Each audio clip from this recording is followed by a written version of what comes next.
I'm Alexa Laz reporting for Laurel TV. Area native Teddy Durgin can now add author to his resume.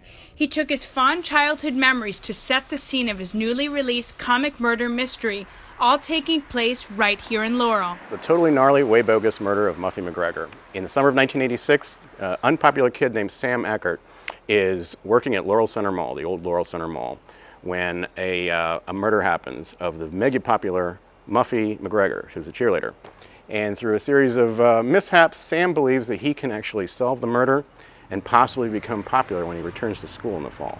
St. Vincent Pallotti High School, where Durgin graduated in 1988, is in the book, but doting a different name. I changed it to Our Lady of Sorrows in the book. One, I wanted to have kind of a comical name a little bit, so Our Lady of having these peppy 80s teenagers going to some place called Our Lady of Sorrows made me laugh. For the comic murder mystery, Durgin weaved in as many details about hangout spots that him and his friends used to frequent in the book. Laurel Center Mall, which is where it starts, and the three main characters get together 4 or 5 times in the book. It was the center of town back then, so Muffy worked there, so in order for it to be a very public murder that everybody knew about, that was the most logical place. Although the mall isn't around anymore, Durgin remembered how the mall and other places brought locals together. We have Woolworths, which is the old dime store in the open center where Giant Food is.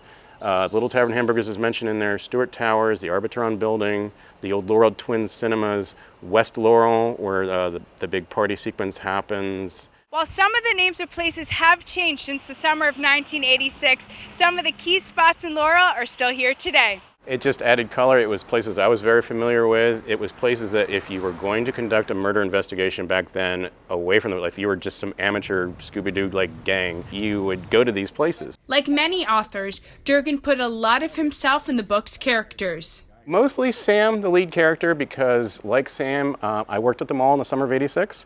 I worked at the store that he works in, which it was 16 Plus, which was a chain of stores for plus-sized women. My mom got me the job there. Durgin moved away from Laurel some years ago, but says the nostalgia of writing this book brought him home. I'm surprised that nobody's done a book set in Laurel before, because it is such a interesting locale, especially back then, with all the different businesses and all the different quirky personalities that were going on at the time. And it really was kind of like the quintessential 80s suburb. And the release of the book in June was set for a reason. I really, really wanted to get it out for the 30th anniversary of everything.